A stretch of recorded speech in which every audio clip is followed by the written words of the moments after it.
Compañeros trabajadores.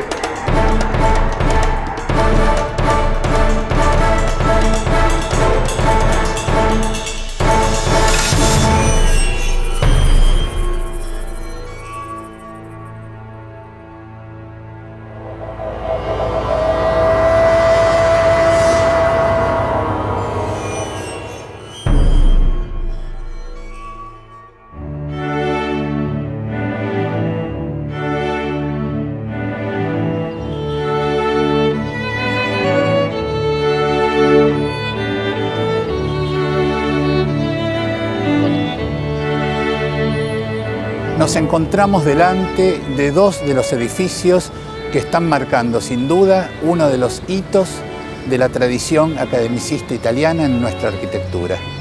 Me refiero a la Escuela Rocca y al Teatro Colón. La primera, obra del gran arquitecto napolitano Carlos Morra. El segundo, obra también de dos grandes arquitectos italianos, por lo menos en su expresión exterior, en la fábrica del teatro, que son Francisco Tamburini y Víctor Meano. Tanto Francisco Tamburini como Carlos Morra son arquitectos que actúan en el momento de mayor auge de la generación del 80.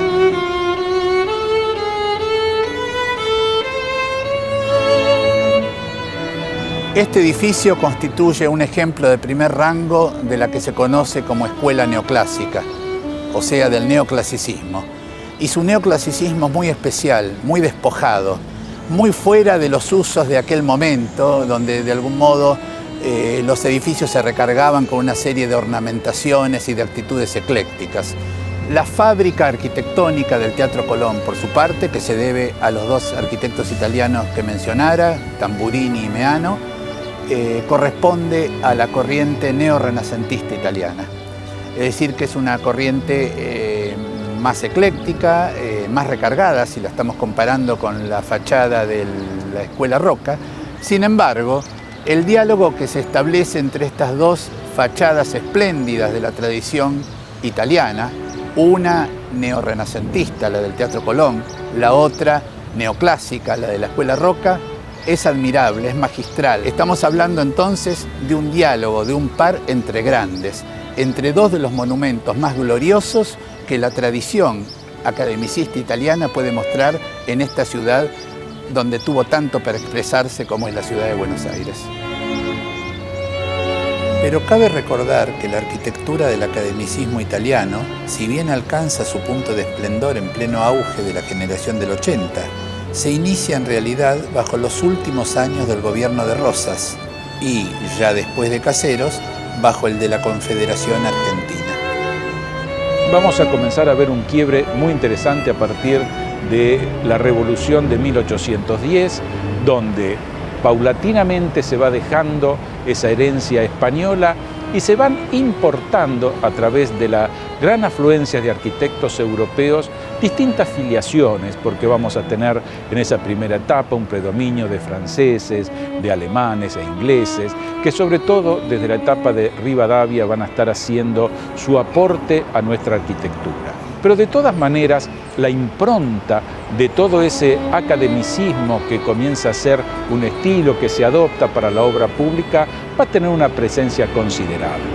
Si pensamos en el estilo italianizante como el que podemos advertir en esta casa, el Museo Sarmiento, obra, ¿no es cierto?, de Juan Busquiazo, vamos a ver que esta influencia comienza a entrar nítidamente en nuestro país a partir de 1852-53, la batalla de Caseros, la Constitución Nacional, y podríamos decir que es un estilo que va a estar predominando en la obra pública, pero también en la obra privada que la inmigración va a traer.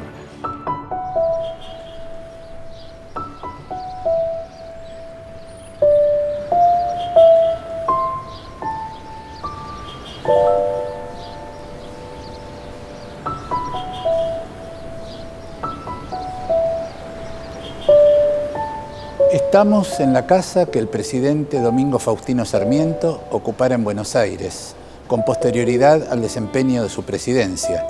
Recordemos que Sarmiento fue presidente entre 1868 y 1874 y él compra esta casa en 1875, es decir, un año después de haber dejado el cargo. Esta casa fue construida aproximadamente alrededor del año 1860 y se trata de una casa de las conocidas como italianizantes.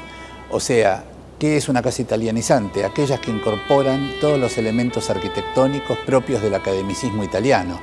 Esta tradición del academicismo italiano va a confluir naturalmente, armoniosamente, con la vieja arquitectura del periodo colonial. Y va a proponer y va a dar origen a un prototipo nuevo de vivienda, que es el que conocemos hasta hoy como casa chorizo. Ahora bien, ¿qué es una casa chorizo? Si pensamos en la antigua casa colonial de patios, hay que agregar que la casa chorizo sigue siendo una casa de patios. Pero ¿qué ha cambiado? ¿Qué es la diferencia de la casa del periodo anterior? Es que en las viejas casas de la colonia y hasta el primer gobierno de Rosas, los patios eran patios cuadrados y de algún modo las viviendas tenían una sucesión de 2, algunas de 3 patios. Estos patios cuadrados, rodeados por habitaciones, van a transformarse. Hay una fecha en la cual podemos marcar una transformación visible, que es después de la gran epidemia de fiebre amarilla en Buenos Aires en 1871, cuando las familias de la élite, las familias de la clase dirigente, abandonan el barrio sur, que era el barrio elegante de Buenos Aires, digamos, el barrio que quedaba rodeando la Plaza de Mayo hacia el sur, y se alejan hacia el norte en busca de terrenos más altos y más aireados, que de algún modo los alejen idealmente de la peste. Será así como estas antiguas casas señoriales del barrio sur terminarán convirtiéndose poco a poco en inquilinatos y más tarde en conventillos. Los patios se dividirán con un muro al medio, con lo cual quedarán semipatios, la mitad de los patios anteriores, y este prototipo que comienza siendo la división de una casa señorial termina luego edificándose desde el vamos como tal. Es decir, que nacen las casas con medio patio rodeadas de habitaciones, con una sucesión también de 1, 2 o 3 patios, pero ya establecidas como nuevas tipologías de vivienda. Es a esta nueva tipología que la ya conocemos o la llamamos casa chorizo. Los frentes van a incorporar, y también las aberturas que dan a los patios, van a incorporar todos los elementos propios del clasicismo italianizante o del academicismo italianizante. Arcos de medio punto, rejas importantes, desaparecerán, es muy importante esto, desaparecen los techos de tejas inclinados para pasar a ser reemplazados por azoteas, por terrazas cerradas por pretiles, a veces de hierro y en otras ocasiones de balaustres. Aparecen los balaustres, las pilastras, las columnas, es decir, todos los elementos que hacen a la tradición arquitectónica italiana.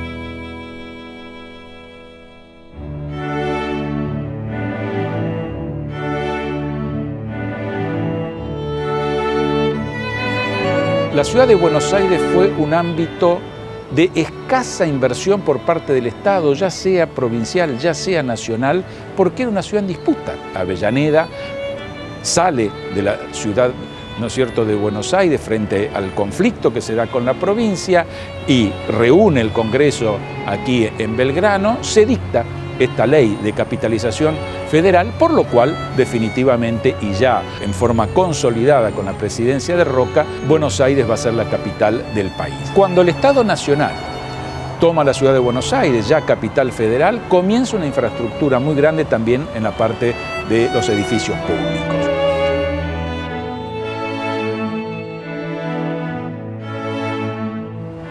Los tres poderes, antes esta situación estaba congregada en la Plaza Mayor, bajo el sistema monárquico, ¿no es cierto?, español, van a tener cada uno una ubicación diferente, es decir, que la ciudad de Buenos Aires va a empezar a generar una relocalización de los poderes públicos y cada uno va a tener su plaza y su edificio. Uno de los más grandes de esos edificios va a ser el Palacio Legislativo, que por concurso nacional gana Victorio Meano y genera realmente una obra de arte excepcional con una cúpula que dio, podríamos decir, un antecedente de estudio porque él la afinó demasiado para lo que era la estructura del edificio y no tenía soporte, ante lo cual creó un sistema de contracúpula para poder sostenerla y de esta manera logra, digamos, desde una estética hasta un criterio estructural realmente notable.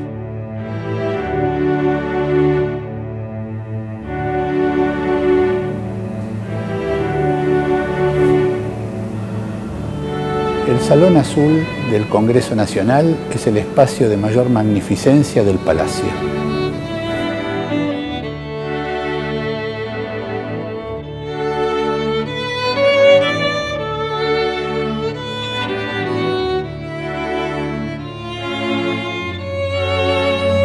Columnas, pilastras, frontis, cornisamentos, ménsulas, nichos, copones, casetonados.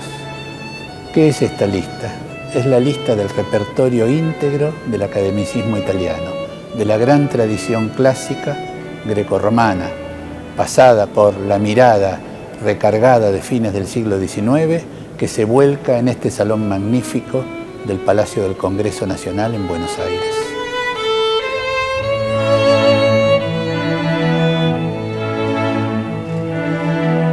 Estamos en el hemiciclo del Senado de la Nación Argentina. La sala se organiza en forma de semicírculo, con el estrado de la presidencia a su frente, y tiene una altura de 3 niveles, 2 de los cuales contienen los palcos principales para el público asistente. Y del mismo modo que en el Salón Azul, estamos acá ante una ornamentación, en este caso más sobria, que reconoce todos los elementos propios del academicismo italiano, y una cúpula con un magnífico vitró que ostenta las armas de la nación, el escudo nacional.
La generación del 80 presidió la transformación de la gran aldea, con resabios aún coloniales, en la gran ciudad cosmopolita en que pronto se iba a convertir Buenos Aires, la nueva capital de la nación.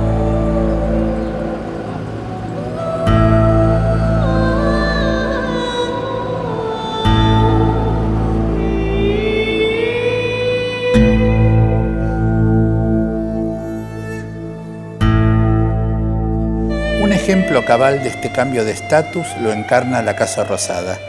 Pero esta no adquirirá su actual imagen sino hasta la primera presidencia del general Roca, quien en 1884 encarga al italiano Francisco Tamburini vincular los 2 edificios aislados proyectados por los arquitectos suecos Carlos Kihlberg y Enrique Aberg, que servían como Palacio de Correos y Casa de Gobierno. Tamburini resolverá magistralmente el problema mediante un gran arco unificador abierto hacia la Plaza de Mayo, la espléndida fachada norte, con su contiguo hall de honor, y el patio de las Palmeras. Tras un largo proceso de abandono y creciente tuburización de sus espacios, el edificio ha sido restaurado por iniciativa de la presidenta Cristina Kirchner. Esta puesta en valor es la más completa y exhaustiva desde la época de Roca.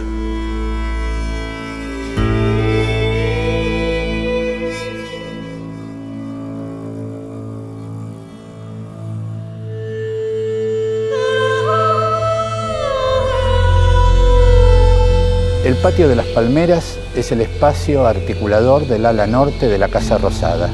y por otra parte es uno de sus espacios más significativos, más logrados, obra del gran arquitecto italiano Francisco Tamburini.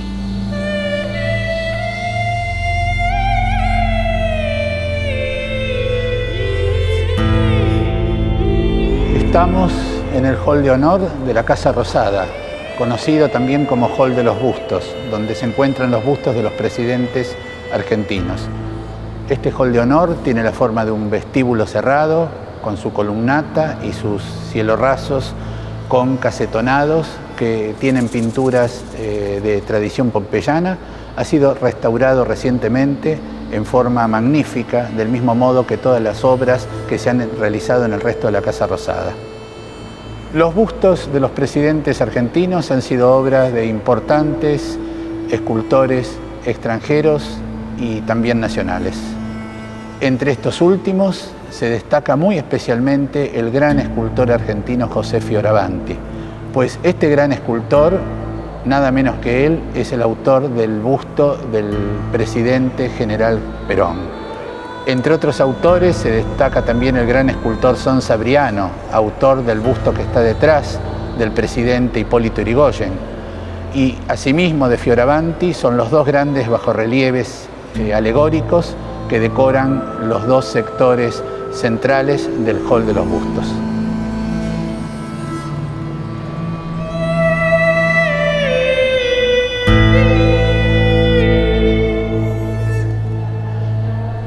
La escalera Italia, una de las dos grandes escaleras de honor que abren al Salón de los Bustos en la Casa Rosada. Y precisamente este nombre nos recuerda a una escalinata de un palacio romano, con sus revestimientos de mármol, con sus estucos, sus bronces y sus pinturas magníficas.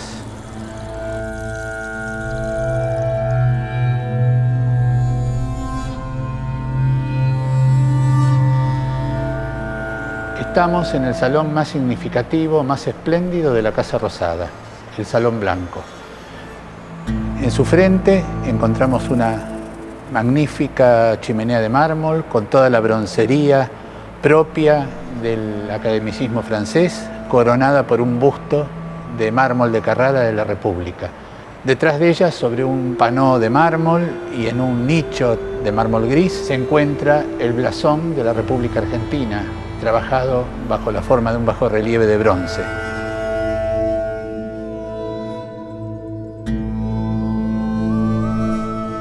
Estamos en el Salón Mujeres Argentinas, diseñado bajo la supervisión directa de la presidenta Cristina Fernández de Kirchner. Este salón no solamente está homenajeando a las mujeres más destacadas de nuestra historia, sino que además nos transmite un mensaje. Nos está señalando que el patrimonio es un hecho en permanente cambio y fundamentalmente un elemento vivo de nuestra historia, puesto que agrega nuevos significados a un espacio que tal vez antes tuviera otros. Además, nos está dando tanto una dimensión material como inmaterial del patrimonio. Aquí está el espacio físico, están las imágenes de estas mujeres, pero también está el espíritu que ellas animaron. Fundamentalmente se destaca la figura de Eva Perón, de Evita, esa mujer que cambia la historia para las de su género, al pelear por la ley de voto para la mujer y además agregando un elemento inédito en aquel momento en la historia internacional, que era la obligación de que las nuevas diputadas y senadoras recientemente electas ocuparan un tercio de los cargos disponibles en ese momento para las cámaras.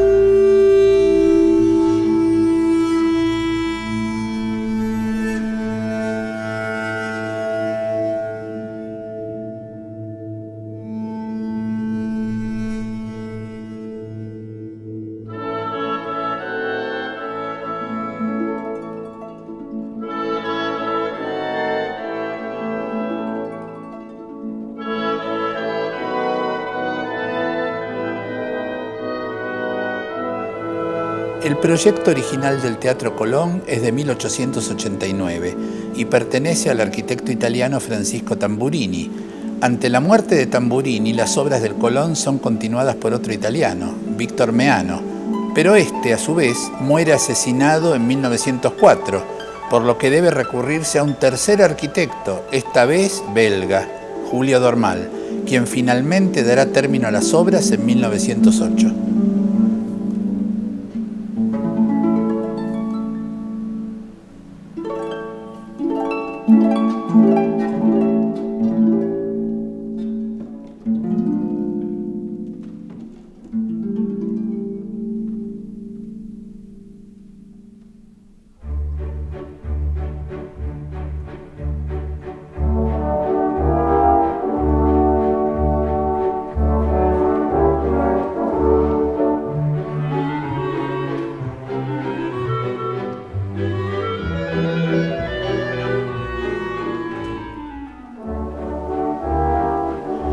El hall de honor del Teatro Colón reúne un amplio muestrario de los materiales que forman parte de la suntuosa ornamentación del teatro.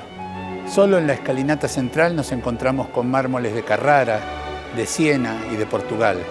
Además se destacan los estucos de los pilares, las pilastras, las columnas, los balaustres y coronando esta espacialidad magnífica, los deslumbrantes vitraux de la Casa Godin de París, que ya tienen una clara influencia y ligazón con el Art Nouveau, con las corrientes antiacademicistas.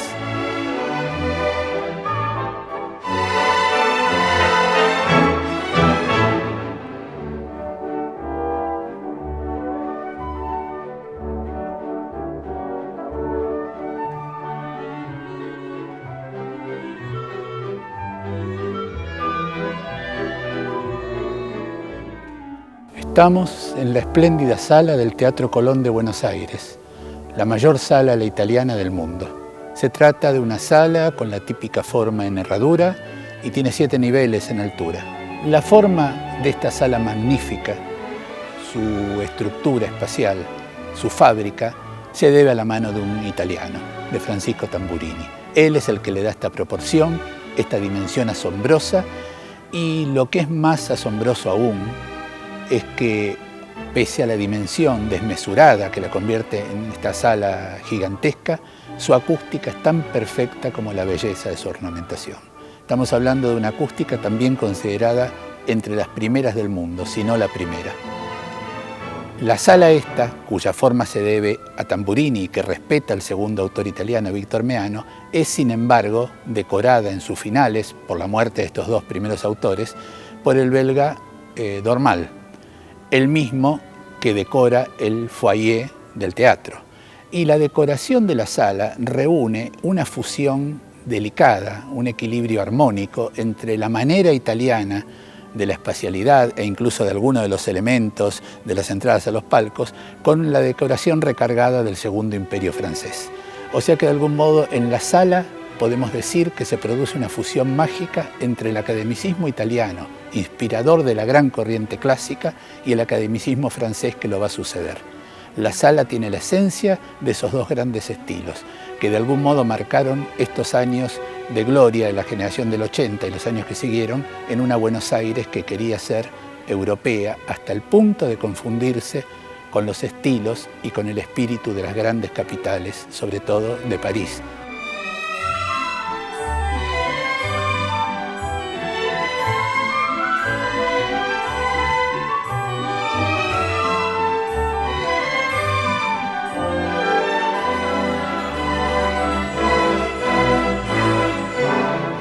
Estamos en el Salón Dorado del Teatro Colón de Buenos Aires. Todos los elementos arquitectónicos del salón corresponden al estilo conocido como Segundo Imperio francés, puesto que se refiere al imperio presidido por Napoleón III, Bonaparte. Estamos hablando del periodo que va de 1850 a 1870, o sea, la segunda mitad del siglo XIX.